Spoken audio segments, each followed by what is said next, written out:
everything has a reason naman. So, everything has a purpose. So, kung, ay, ginaisip ko lang ako, so, kung ano yung naging performance ko dito sa kabuhay for, like, 12 years. Di ba imagine, yung 12 years ko dito, and then, nagkaroon ng ganung paan. So, I'm still thankful, guys, kasi kamo ang reason, kamo ang isa sa mga reason kung bakit Manakuhan, hilak na ko, may kahit nabiyak ko. Siyempre, di ba, considering na stressful ang Yes, ma'am.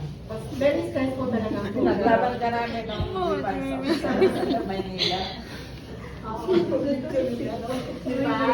So, daga ko may natunan sa inyo, guys. So, tanan ng mga learnings and experiences na ano ko sa inyo, ha? Ako na siya ibawat kung daloon sa bago na pamilya. And then, of course, sa magiging bagong city nyo, si Ma'am Sarisa, si Ma'am Nelly, saka si Ma'am Wendy.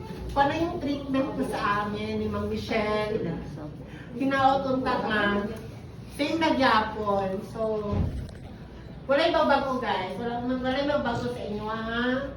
Kung maski wala na ko diri, adi namin diri ani Ma'am Michelle ma-assign. So, Depende sa city link namin. Mahawak na lang po. Nag-asa po sila Si Ma'am Sarisa is dating city link ng Barangay Apopong. Si Ma'am Nelly, siya yung dating city link ng San Isidro. And then si Ma'am Lindy, siya yung dating city link ng Barangay Pahiman. So, gustuhin man namin o sa hindi, kinahanglan namin na siya dawaton, kaya mga na siya ang mando sa ama. So, balik lang gapon di sa main core namo. We are social workers. Kinahanglan namo mahimong lig-on o versatile sa tanang task na ihatag sa amo, especially sa pag-assign, so kinahanglan namo mahimong lig-on. So kung ma-assign ni sa bagong na area o sa amo ang performance nila, dalawa din lang dito. Kay ginaisip ka lang namo is na-adjud ni mission sa amo ang bagong na area.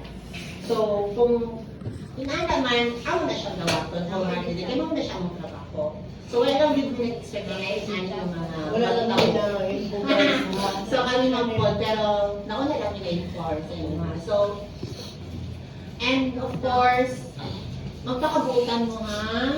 Depende sa city link. Depende sa city link nanda. Taga-mabuhay po silang dalawa. Except sa isa. So, pinadala. Kasi taga mabuhay, ma'am. Silang dalawa, si Ma'am Sarisa at saka Si si Ma'am Ma'am Nelly.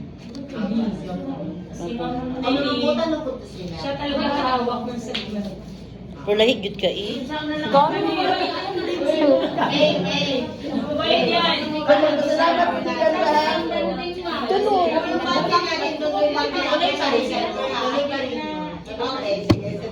Pero dapat kasali ka doon. Opo, kasali sila, kasali kami doon. Tayo doon.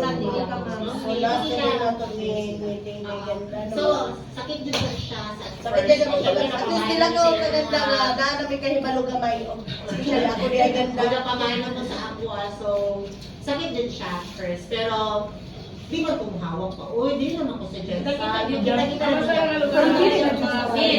Hindi ganda. Kita na sa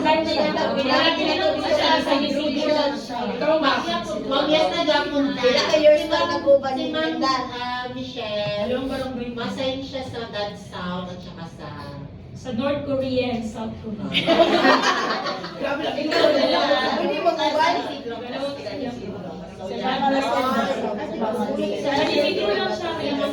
Si Ma'am Maricel. Ato yung pag-mention si Ma'am Maricel na naman. ML na po siya. CL na siya. Hindi na nakuha ng hotel. Hindi na siya swak. Opo. Magiging ML na siya ng promote. Nag-promote na po siya. So, temporarily, dapat dili siya sa January. Magbulag-bulag na data. And then, dito siya sa Karon, may special assignment siya sa Kiamba. For 7 months. 7 months.